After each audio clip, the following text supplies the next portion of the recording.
found it so interesting when you were telling me you go to garage sales and you buy items and then you sell them at an auction. But not only any items, you're buying items that you would typically pass up on because it's not worth it to sell on eBay. So let's kind of share this with people because this is different and unique. And I think this could give us an advantage to find more products and make more sales. Exactly. Yeah. You know, we've talked in the past before about finding stuff that's a lot of times is not worth putting on eBay. And, you know, like example the other day, I found like a Darth Vader wine corkscrew opener, and it's not the top lifts off, and it's a wine. You know, it's got the wine cork in it. Yeah, it's a neat little item. It's not eBay worthy. What would that sell for on eBay? Not much, maybe $5 or $6. Because it's used. You know, I mean, you could probably make a couple bucks, but it's not worth your time. He's got a full-time job. He's making money. He doesn't need this income. So you're really looking to evaluate, okay, my time versus money, is it worth it? Right. So I picked that up for 50 cents and I put it on the auction and it sold for, I think it was $7. So like I say, it's not a lot of money, but that was, if I did not have the auctions as an outlet, that was a pass item. So let's kind of talk about the process here. Let's really dive into it because I've seen videos about this, but nobody ever really walks you through the process. So you buy an item at a garage sale, the Star Wars wine opener, whatever it is. You pay 50 cents for it. Okay. Let's just say you find like 20 or 30 other small items like that. Right. You probably put them in a box or a tub or something like that, I'm assuming. Right. You get home. What's your next step? You get home at 1 o'clock in the afternoon. So the auction that I take stuff to, I drop it off on Monday morning. That's an online auction. It's an online auction. So like I say, I'll have a tub or boxes at the house. When I find stuff throughout the week, I'll put it in there, and I actually get a piece of paper and write down either the item that's going to be individually sold, or if I have a lot, I'll write down the items in that. So you can sell an item individually or a lot? I can do. You set it up however you want. And I've been selling at this auction for 3 years. Okay. So I have my own designated area, my own tables that I take stuff to. What do you mean tables? Because it's an online auction. That's what I'm confused about. So the tables that I go to, I drop all the items off, I set them up, and they come and take all the pictures. And put it on their website. And they do have a viewing day also. They have like a 2 or 3 hour window on like a Tuesday or something like that where people can go and actually look at it. And then when they go home, they have to bid online. Is there a process? You get home, you got the things all in the box. We talked about dropping everything off on the table. Do you have to label each one, or how do you systemize that?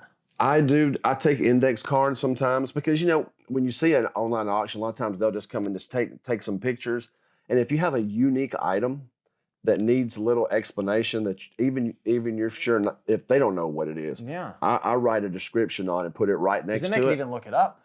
Right, exactly. I want to put as much information on that picture if they want to look it up and find more info about it, because a lot of times people may look at it and say, oh, I know what that is, but the other people may not. But you want to get that knowledge to everybody looking at that picture. To the potential customer. So you get your price up. Okay, so you drop it off the table. You've got your little index cards for usually every single one?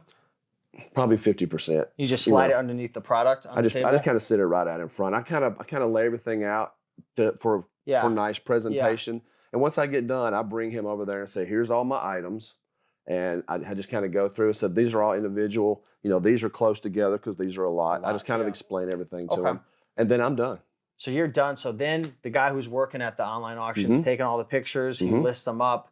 And then the auction begins. It begins. I drop things off on a Monday, and that gives them 3 days to get everything listed because there's anywhere from 1,000 to 2,000 items. Wow. So it starts on a Thursday and ends the following Thursday. And it's a soft... It's a soft close. And if you don't know what a soft close is, if it gets down the final 2 minutes, if somebody bids, it puts 2 minutes back on the clock. Okay, cool. So this has been working out for you. It does. Does every item sell guaranteed, even if it's for a penny? I've had it starts at 0 and the first bid's $1. That's how that works. So what's the percentage of sales? You drop off 100 items. How many items are going to sell?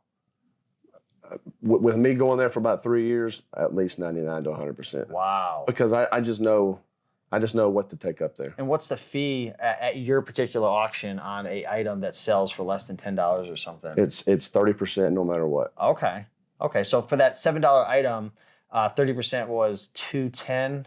on that. So you're down to like around $5 minus your, so you're making about $4.50 just doing a quick little description and dropping it off. Whereas on eBay, there'd be more time, more shipping, more Listing, fees. shipping. You wouldn't, It's not worth your you'd time. probably make half the money. Right. And So spend 5 times more time. so if you can find 50 items like that, take it up there, you know, $200-300. That's cool. It's very nice. So what advice would you give to the folks to close out this video if they want to do this themselves and start going to garage sales and bringing things to an auction? Maybe a couple tips on how to find an auction that allows this. And anything else you mind sharing? Auctionzip.com is where you go to find these auctions and stuff. And, you know, like I said, there's not, everybody doesn't have an online auction near their home, but the regular auctions do just as well. Cool.